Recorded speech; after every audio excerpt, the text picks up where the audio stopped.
I swear, I'll kill you if I have to, she said, shivering. But the rancher stared in shock. Red dust swirled across the narrow trail as Jack Mercer pulled hard on the reins, stopping his horse dead in its tracks. He had spent every last dollar he had to buy this ranch, hoping for peace, hoping to bury the noise of war once and for all. On paper, it was just an abandoned spread in the middle of nowhere, a quiet place to start over. But what Jack saw in that yard made his breath seize up in his chest. Underneath a weather-beaten wooden frame, a young woman was hanging by the neck. Her body was huge for a girl, long legs kicking weakly in a hot wind, the rope digging deep in her throat, leaving angry purple marks. The sound of her choking breaths barely rose above the whisper of air sliding through cracked walls. She was still alive, but only just. Jack's calloused hands shook on the leather reins. He had seen men die before. Too many. But this wasn't war. This wasn't the quick flash of battle. This was something colder. Someone had done this to her slowly, deliberately, and left her to die alone. The sinking sun cast everything in a gold-red glow. The brittle grass, the leaning house, and the girl's bruised face, eyes wide with raw panic and a silent plea for help. Jack slid out of the saddle without a thought, his hand brushing the worn handle of the knife on his belt. He had only seconds to decide. Walk away like so many cowards might, or cut the rope and step straight into someone else's trouble. The wind howled across the empty prairie, daring him to choose. The blade sliced clean. Her body dropped hard into the dirt, kicking up a cloud of red dust. Jack dropped to his knees, sliding one rough hand beneath her head. Her skin burned with fever. Her breath came in sharp, broken gasps. He pressed his fingers to her neck. Faint pulse. Still alive. Don't give up, Jack muttered, not sure if he was talking to her or himself. He trickled water from his canteen onto her cracked lips. She groaned faintly, her eyelids fluttering like lead shutters in a storm. Then her gray-blue eyes opened wide, strange and stormy, swimming with tears. Her lips moved, barely making sound. Kane, sold me, left me. Then her head slumped back, unconscious. The name hit Jack like a fist to the gut. Sam Kane, the man who'd sold him this land just weeks ago. Jack remembered Kane's voice rushing him through the deal. Sign it now. This offer won't wait. No wonder the price had been so low. Kane hadn't just sold him a patch of dirt. He'd sold him a nightmare hanging right there in plain sight. Jack scanned the ranch with a soldier's eye. The sagging porch, the broken fence, the dry well, all looked abandoned. But there were signs of recent life. Fresh paint on the door. Soil turned over in rows. Straw scattered in the pens. Someone had been here. Someone had worked this place, at least until the noose went tight around this girl's neck. He clenched his jaw. Every acre of western soil was paid for in blood, and whoever came last usually got stuck paying the rest. Jack had wanted peace. Instead, this land had greeted him with a rope and a dying soul. The girl's frame might frighten a man at first glance, tall, strong, broad-shouldered. But her face was young, almost childlike, and covered in bruises. The scratches on her arms told a story of torment, of someone treated like less than human, strung up as a warning. Jack slid his arms under her and hoisted her onto his shoulder. He had carried dying friends off battlefields before. Now, he carried someone the world had left hanging. The porch groaned under his boots as he kicked open the cabin door. Inside smelled of old smoke and damp timber. He laid her on a torn mattress and shut the door behind them. As the sun sank, painting the gallows frame blood red, Jack knew this much. Cutting that rope meant he wasn't just passing through. He was already in deep, tangled in a story Kane left behind, a story bound to cost more than he'd planned to pay. Maybe even his life. The flicker of an oil lamp spread yellow light across the cracked walls. Jack sat on the edge of the bed, his eyes fixed on the trembling figure. He tore a strip from his own shirt and wrapped it around the bruises on her neck. After a while, her eyelids fluttered open again, her breath shallow but steady. Jack nodded once, voice calm. You're alive. That's all that matters. Her throat rasped as she swallowed. Why'd you save me? Jack shrugged, gaze steady. Because I've seen too many left behind. I swore I wouldn't let it happen again. She stared at him, eyes uncertain, part fear, part gratitude. Then her lips quivered and a whisper escaped. Him. Sam Kane. He's the one who hanged me. Jack's teeth ground together. Kane. The slick dealer who pushed the sales so fast. Jack's voice came low and rough. Why? Her massive shoulders shook as she spoke, voice cracking. I worked for him. Plowed his fields, built his fences, fought off raiders. Did everything. Then he got into debt. When the collectors came, he offered me instead. Said I was a freak. Tied me up. Left me there to die. A warning to anyone who stood in his way. Jack looked at her face. Dust. Dried blood. Eyes heavy with betrayal. Not a monster. Just a person thrown away like trash. What's your name? He asked quietly. Grace, she whispered. My mother gave me that name. But folks, they just call me a monster. In that silence, Jack clenched his fists. Grace had survived because of him. That meant whether he liked it or not, he wasn't alone anymore. And his rope was now tied to Kane's trouble, a noose waiting to snap. The night wind whistled through the broken boards of the porch, and somewhere far off, a dog howled. Jack tilted his head, hearing something else, the low, steady thump of hooves on hard dirt. It wasn't random travel. This was the rhythm of men coming with purpose. Men who knew exactly where they were going. Grace sat up on the mattress, her enormous shadow spilling across the cabin wall. Fear glimmered in her gray-blue eyes, raw and sharp. They're coming, she whispered, voice tight. They always come back. Jack knelt by the window. In the distance, lantern lights swayed like fireflies, moving slow down the trail. He felt his stomach turn. These weren't riders passing through. They were hunting. And they weren't coming just for her. He snuffed out the lamp, darkness swallowing the room whole. Grace gripped the edge of the mattress with those wide hands, breathing in ragged gasps. Jack put a hand on her shoulder, steady and calm despite the pulse thundering in his neck. I've seen this before, he murmured. We still have a chance. The pounding on the front door made the hinges jump.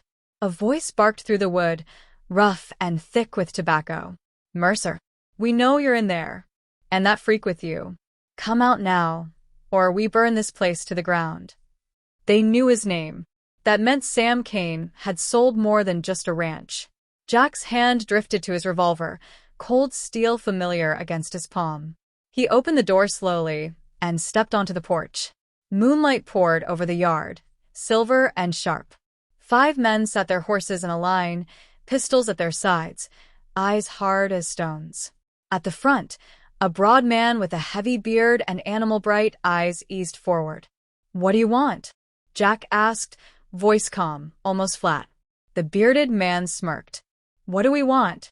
Kane owed us. Promised to pay with this land, and with that big creature, he kept working his fields. Now Kane's gone, and you're holding the bag. Jack's voice stayed even. I bought this land with my own money. I've got the deed signed by a territorial judge. Kane's crooked deals aren't my concern. The men laughed, bitter and low. The leader spit into the dirt. Out here, paper don't mean a damn thing. The only law is whose gun talks louder. You've got 7 days, Mercer. Pay up or get out. Leave the girl for us to deal with. He yanked the reins. The horses wheeled around and thundered off, a cloud of red dust glowing in the moonlight. Jack stood still on the porch, his hand locked around the grip of his gun until his knuckles went white.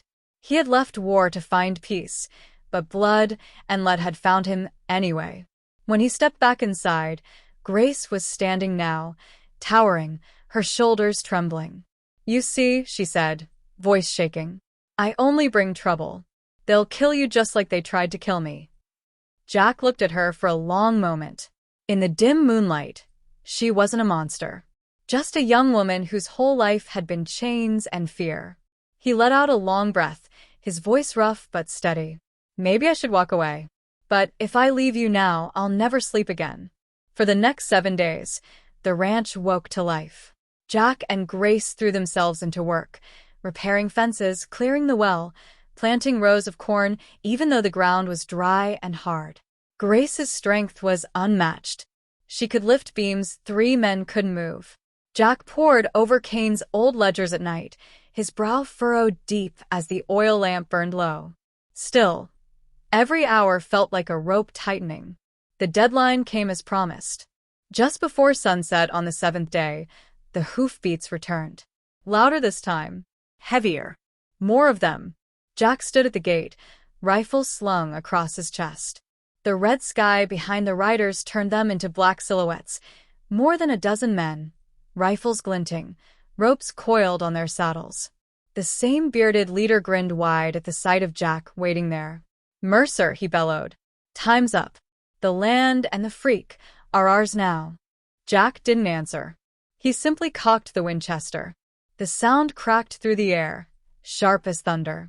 Grace stepped up behind him, towering like a wall, bruises on her neck still dark, but her eyes fierce. They laughed at first. "You plan to stand against all of us?" the leader sneered. "An old soldier and a half-dead girl?" The first gunshot ripped the air. Jack's rifle barked. The bullet struck the dirt near a horse's hoof, sending it rearing. The gang scattered in confusion. Then the real fight began. Gunfire lit up the yard. Jack crouched behind the fence, firing with the cold, steady aim of a man who'd survived worse than this. Grace roared from deep in her chest, charging forward. She ripped a rider off his horse like he weighed nothing and slammed him into the ground. Another 2 tried to rope her, but she yanked them off balance and sent them flying. She tore a beam from the gallows and swung it like a club, scattering men like leaves in a storm. Jack reloaded fast, every shot placed like he was still in uniform. One by one, riders fell or bolted. At last, only the bearded leader remained. He crouched low behind his saddle, breathing hard. Jack stepped forward, rifle steady, but Grace was faster. She grabbed him by the collar and hauled him into the air, her eyes blazing with tears and fury. "Don't!" Jack shouted, stepping close, guns still raised. "If we kill him, we're no better than he is." Grace's knuckles whitened around the man's shirt. For a long moment, no one breathed. Then, with a shudder, she dropped him. He collapsed in the dust like a sack of grain. Jack leveled his rifle at him. "Run. Tell the rest. If you come back, this land'll be your grave." The man scrambled onto his horse and fled, the others not far behind. Silence swallowed the ranch. Only the smell of gunpowder and the sound of wind through broken boards remained. Jack looked at Grace, her massive frame still trembling, her face streaked with sweat and dust. They had survived. But Jack knew this was only the start of something far bigger. Night settled heavy over the ranch, carrying the smell of smoke and gunpowder. Jack leaned against the doorway, rifle still warm in his hands. His chest rose and fell slowly, steady now that the adrenaline was draining away. Grace crouched near the porch, catching her breath, her big hands still trembling from the fight. Inside, the old cabin glowed dim from a single oil lamp. Jack tore more strips from his shirt, binding the scratches on Grace's arms where a rope had burned her skin. She didn't wince, but her eyes were far away, staring at something only she could see. "They'll be back," she whispered. "People like that, they never stop." Jack pressed the cloth tighter, his voice low. "Then we make sure we're ready when they do." Grace looked at him, confused. "Why?" Her voice cracked like dry wood. "You don't owe me anything. I'm not your family. I'm not even your friend." Jack gave a tired shrug. "We're taught me one thing. You don't leave people hanging, not if you can help it." She blinked fast, as if holding back tears. No one had ever said that to her before. Not once. The next morning, Jack saddled his horse at first light. Before riding off, he laid a hand on the doorframe. "I'll be gone a day or 2, he said. "Stay inside. Don't open up for anyone but me." Grace frowned. "Where are you going?" "Town," Jack answered simply. "Kane left a mess. I've got to find a way to clean it up." The trail to the border market was long and empty, the kind of road where a man had too much time to think. Jack rode in silence, his jaw tight, Kane's name turning over and over in his mind. The bastard had sold him this land cheap, knowing full well it was poison ground. Now strangers with guns claimed they owned it, and wanted Grace's life as payment. At the market, traders eyed Jack with suspicion as he walked into the dusty tent.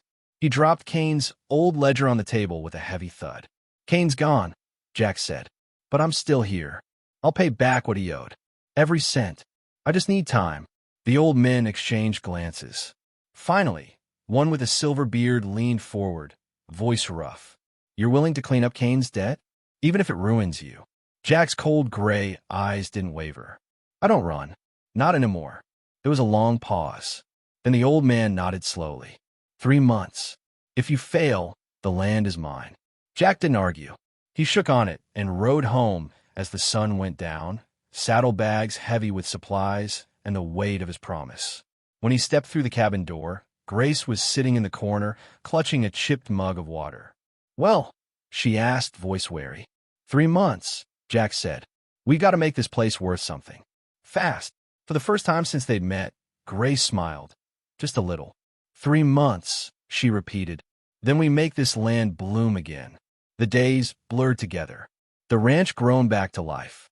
Fences were rebuilt, the dry well cleared, the fields turned and planted. Grace worked harder than any man Jack had ever known. She carried heavy beams alone, drove off wolves at night, and stood guard while Jack rode to town to trade corn and cattle for coin. Jack managed the books at night, sitting by the oil lamp, his scarred hands tracing numbers across the page. Grace sewed patches in his shirts with clumsy fingers, picked wildflowers for the cracked clay vase, and sometimes laughed, a clear, ringing laugh that sounded like it belonged to someone who'd never been called monster. One evening, Jack returned from market with a small pouch of coins and found Grace standing in the cornfield. The sun lit her face as she held up a bundle of green ears, pride shining in her eyes like a child showing off a prize. Jack laughed out loud, a sound he thought he'd buried with the war.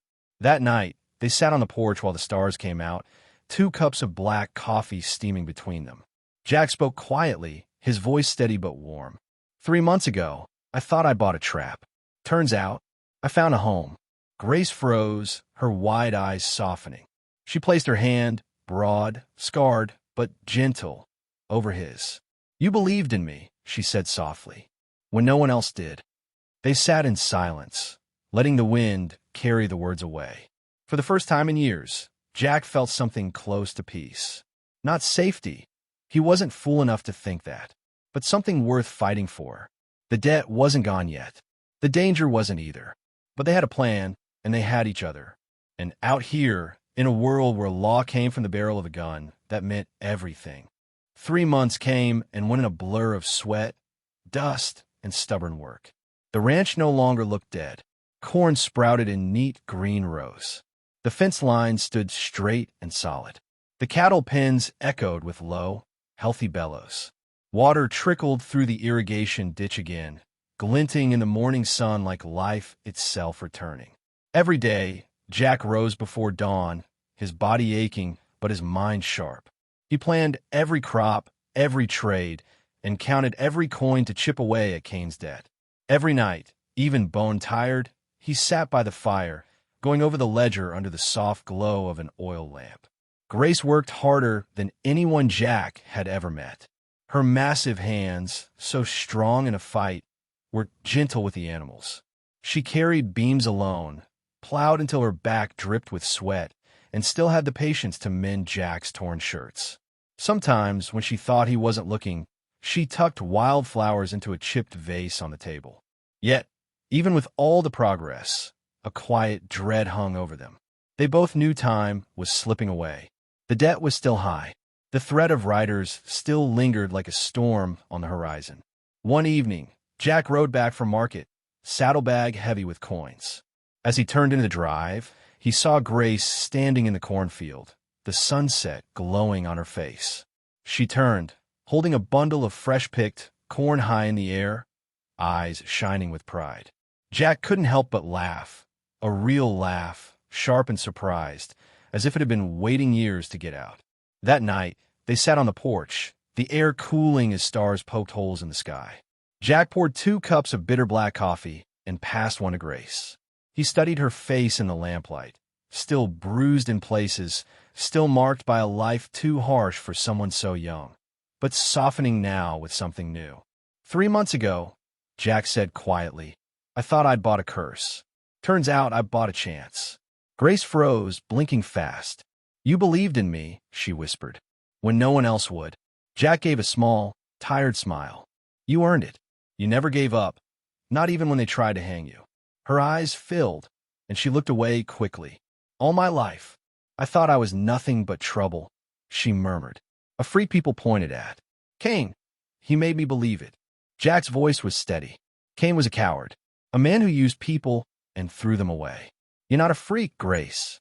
You're stronger than anyone I know, and not just because of those arms. Grace gave a shaky laugh, wiping her eyes with the back of her hand. You're not much for speeches, Jack. Good, he said gruffly, sipping his coffee. Means you're actually listening. But even as they shared that rare bit of warmth, the wind carried an edge of warning. Jack noticed distant lantern light on the ridge 2 nights later. The riders hadn't given up. They were watching, waiting for the right moment. Jack stayed up late after that, rifle across his lap, ledger open on the table. He kept his promise alive with numbers and bullets both. Grace sat nearby, patching torn work gloves, humming softly to herself. Her voice was low and sweet, almost childlike, a sound Jack didn't know he needed until he heard it. You're not scared, are you? She asked one night, not looking up from her sewing. Of dying? Jack shook his head. No, I've already done that once in the war. Of failing. He let out a breath. Every damn day. Grace set the gloves aside and met his eyes. You won't fail. Not while I'm standing here. Jack didn't answer right away. He just stared at her. At this young woman who'd been left for dead, who still carried every scar in plain sight, and who somehow had more faith in him than he had in himself.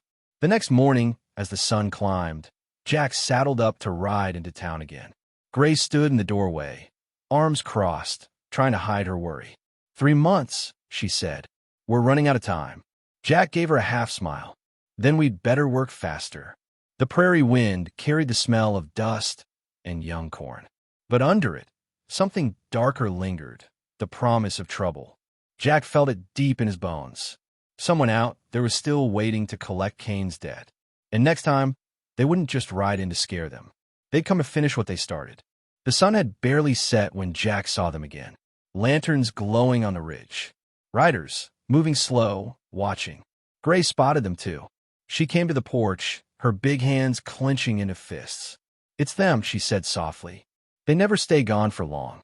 Jack rested a hand on his rifle. They're testing us, seeing if we're scared. Are you? Grace asked. Jack looked out across the fading light. No, he said simply, but I'm tired of waiting. The next morning, Jack rode into town to sell what little corn they had left and pick up supplies. At the trading post, he met the old man with the silver beard again. The man studied Jack's weathered face, then the sack of coins he laid down. You're close, the trader said, but not there yet. 1 more month. Jack nodded. That's all I need. But as he left town, he noticed a man leaning against the hitching post, the same bearded rider who had led the gang weeks ago. He tipped his hat, smiling cold. Clock's ticking, Mercer. Jack didn't respond. He mounted his horse and rode home fast, dust rising behind him. That night, the air was too still. No crickets, no wind. Grace sat at the table, her wide shoulders tense. Jack laid his gun down and spoke low. If they come tonight, we hold them off. If they come tomorrow, we do the same. We're not running. Grace's voice cracked. Jack, they want me. If you just send me away. No. Jack cut her off, firm. You're not running either. I cut that rope once. I'm not tying another one. Hours passed. Then came the sound. Hooves in the dirt, slow and steady like war drums. Jack blew out the oil lamp. The cabin sank into darkness. Grace crouched low, her breath shaking. The first shout came from outside. Mercer, you've had your time. That's due tonight. Jack opened the door and stepped onto the porch, moonlight spilling silver across the yard. The bearded man sat on his horse, 10 others behind him, rifles glinting. Jack's voice was calm. About 1 month left. You'll get your money. You're not getting her. The man laughed. You think I ride out here to talk? You pay now, or we take payment in blood. Before Jack could answer, the first shot ripped through the night. Splinters flew off the porch rail. Jack dropped behind cover, returning fire with cold precision. The yard exploded into chaos, gunshots cracking, horses screaming, dust rising in clouds. Grace burst from the cabin with a roar, swinging a broken fence post like it weighed nothing. 2 riders tried to lasso her, but she yanked them off their horses and slammed them hard into the dirt. Jack's rifle barked again and again, each shot driving the gang back. The bearded leader stayed mounted, firing into the shadows. "This land's not worth dying for, Mercer," he yelled. Jack's voice cut through the smoke. "It is now." The fight raged on until the gang realized they were losing. One man lay groaning in the dust. Another crawled toward his horse. Finally, the leader wheeled his mount around. "This isn't over," he spat. "Next time, we burn this place down." They rode off into the night, leaving the ranch yard littered with shell casings and churned up dirt. Jack stood breathing hard, his hands shaking from adrenaline, but his voice steady. "They're coming back. And next time, they won't ride away." Grace wiped the sweat and dust from her face. Her eyes glistened in the moonlight. "You don't have to fight for me," she whispered. Jack looked at her, his jaw set. "I'm not fighting for you. I'm fighting with you." The ranch was quiet again, but it wasn't peace. It was the kind of quiet that comes before a storm. Jack knew the gang would return, and next time, they wouldn't just try to scare them off. They'd come to kill. The morning after the fight, Grace sat on the porch steps, her big hands hanging loose between her knees. She stared at the ground like she was afraid to look up. Jack stepped out with 2 tin cups of coffee, handing her one. "You didn't sleep," he said. Grace shook her head. "Neither did you." Jack eased down beside her, his own eyes heavy but sharp. "You thinking about running?" She gave a small, bitter laugh. "Wouldn't matter if I did. Men like that, they'd hunt me down anywhere." Jack nodded slowly. "Then we don't run. We stand." Grace looked at him for a long moment, her gray-blue eyes soft but scared. "Why you care so much, Jack? You don't even know me." Jack took a sip of coffee, staring out at the dusty field. "I know enough. I know what it feels like to have no one stand up for you. I swore I'd never let that happen again. Not to anyone." Something in his voice made Grace go quiet. For a moment, the wind was the only sound. They spent the next days getting ready. Jack cleaned his rifle and revolver over and over, oiling every piece until they worked smooth as glass. Grace reinforced the cabin doors with heavy planks, hammering nails with a strength that would have taken 3 men. Together they dug shallow trenches around the yard, anything to slow riders if they came back. At night, Jack kept watch while Grace slept on the floor by the fire. He saw the way she twitched in her dreams, how her breath came fast like she was still hanging from that rope. Once, near dawn, she woke gasping, tears on her cheeks. Jack knelt beside her. "You're safe," he said softly. Grace blinked, embarrassed. "I don't cry." Jack gave a faint smile. "Good. Then it must have been the smoke from the fire." She laughed a little at that, a low, rough sound, but it was real. It was the first time Jack had seen her laugh without fear behind it. The ranch itself became a kind of home, even with danger closing in. They worked side by side from dawn till dark, fixing the roof, patching fences, planting whatever seeds they could trade for. Grace was tireless. She carried heavy timber on her shoulders, hauled water by the barrel, and never complained. Jack handled the numbers, careful and stubborn, counting every coin like it was gold. But there were quiet moments, too. At supper, when they ate bread dipped in broth. When Grace would hum to herself while patching shirts, her huge fingers awkward but steady. When Jack would tell small stories from the war. Not the bloody parts, just the pieces about friends long gone, about cold nights around campfires and the way a man feels when the sun comes up after battle. One evening, Jack caught Grace staring at him. "What?" he asked. "You're different," she said. "Most folks look at me and see a monster. You look at me like I'm just a person." Jack leaned back in his chair, voice calm. "That's because you are." Grace swallowed hard, looking down at her hands. "Kane never treated me that way. He said I owed him for keeping me fed. Said nobody else would want me." Jack's voice tightened. "Kane was wrong. You don't owe a man for not killing you." Grace blinked fast, fighting tears. Jack looked away politely, giving her room. Some pain was too private to stare at. The last night, before the gang was expected, The wind blew strong. Jack sat at the table, sharpening his knife, while Grace stood by the door, staring out into the dark yard. "You really think we can win?" she asked. Jack didn't stop working. "Doesn't matter. We don't give up. That's the whole fight." Grace nodded slowly. "If we make it through this, I'll never forget what you did." Jack looked up, meeting her eyes. "Just make sure you live long enough to remember."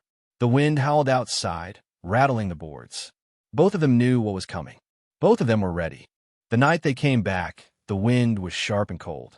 Clouds covered the moon, and the prairie was dark as a cave. Jack sat at the table, his rifle across his knees. Grace stood by the window, her huge frame tense, staring out into the yard. Neither of them spoke. They didn't need to. The first sound was hooves, low and steady, a drumbeat on the hard dirt. Then came the lanterns, swaying like small fires in the dark. A dozen riders, maybe more. Jack blew out the oil lamp, plunging the cabin into darkness. "Stay low," he whispered. A voice called from outside, rough and mocking. "Mercer, time's up. You ready to die for that freak?" Jack stepped out onto the porch, rifle in hand. "I told you," he said, calm and clear. "You're not getting her. You'll get your money, but not her." The bearded leader laughed. "We're done talking." He raised his pistol. The first shot shattered the night. Jack dove behind the porch rail as bullets ripped through the air. Grace charged out of the cabin with a roar, swinging a heavy post like it was a toy. She knocked one man clean off his horse. Another tried to rope her, but she grabbed the lasso and yanked him face first into the dirt. Jack's rifle cracked again and again, each shot precise. Years of war had made him steady under fire. He dropped one rider, then another, forcing the gang to scatter. Horses screamed and reared as bullets slammed into the ground. The yard turned into a storm of dust, gun smoke, and shouting. Grace swung wide with her post, clearing 3 men in one strike.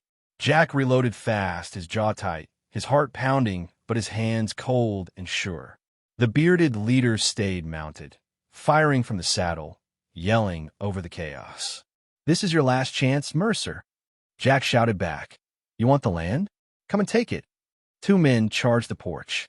Jack dropped one with a shot to the shoulder and met the other with the butt of his rifle, slamming him down hard. Grace grabbed another man and hurled him clear across the yard like a sack of grain. At last, only the leader remained, crouched low behind his horse. Jack stepped forward, rifle aimed, but Grace was faster. She caught the man by the collar, lifting him clean off the ground, her massive hands trembling with rage. "Don't do it," Jack yelled. "If you kill him, you're no better than he is." Grace's eyes burned, not just with anger, but with years of hurt and humiliation. Her knuckles went white around the man's shirt. The yard went still. Even the wind seemed to pause. After a long breath, Grace let him go. The man hit the dirt hard, scrambling to his feet, terror in his eyes. Jack leveled his rifle at him. "Tell the rest," Jack said coldly. "If you come back, this land will be your grave." The man mounted his horse and fled into the dark, his gang trailing behind. The ranch was quiet again, except for the sound of Grace breathing hard and the faint smell of gunpowder hanging in the air. Jack lowered his rifle slowly. "You all right?" Grace wiped the sweat and dust from her face. "I didn't kill him," she said softly, as if surprised at herself. Jack gave a tired nod. "That's what makes you better than them."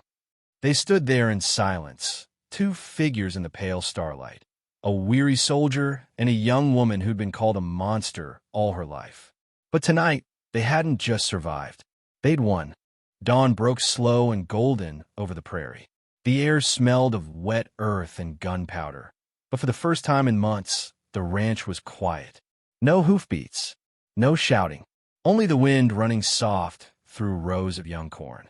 Jack sat on the porch steps, coffee cup in hand, his gray eyes fixed on the horizon. He was bone-tired but alive. Inside the cabin, Grace was humming as she swept the floor, the sound light and strange coming from someone who'd once been left hanging from a rope. The gang never came back. Word had spread fast. The ranch wasn't easy pickings anymore. Jack had stood his ground, and Grace had proved she wasn't the helpless victim they thought she was. Together, they'd sent a message, some people don't break. Weeks passed, and the ranch came fully alive.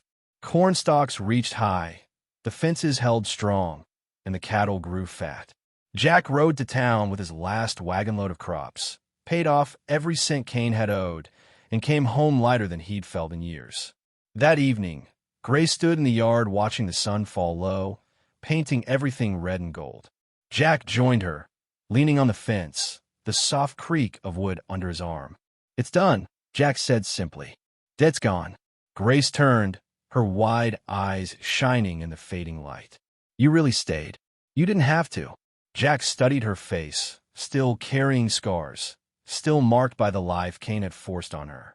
But there was something new there now, not fear, not anger. Hope. "I didn't stay for the land," Jack said. "I stayed because no one deserves to be left behind." Grace swallowed hard, her voice low. "All my life, I thought I was nothing but trouble. People call me a monster. I started to believe them." Jack shook his head. "You're not a monster. You're proof that folks can survive anything if someone just believes in them." She blinked fast, fighting tears, then let out a laugh, soft, real, like the sound of water in a dry well. "And what about you, Jack Mercer? What does this place mean to you now?" Jack took a long breath, eyes on the glowing horizon. "I thought I was done with fighting. Turns out I just needed something worth fighting for." Grace stepped closer, placing her big, scarred hand over his. "We survived," she said. Jack nodded. "Yeah, and we'll keep going. Together." The two of them stood there as the sun slid below the prairie, painting the world in firelight. The ranch behind them wasn't just land anymore. It was proof that you could take something broken, something nearly lost, and make it whole again. Not with money, not with power, but with courage and faith in each other. Sometimes in the West, justice came from a rope. But true justice came from one soul brave enough to cut it. The moral: no one is beyond saving, and no one deserves to be left hanging. When you stand with someone who has nothing, you give them back their life, and you just might save your own in the process.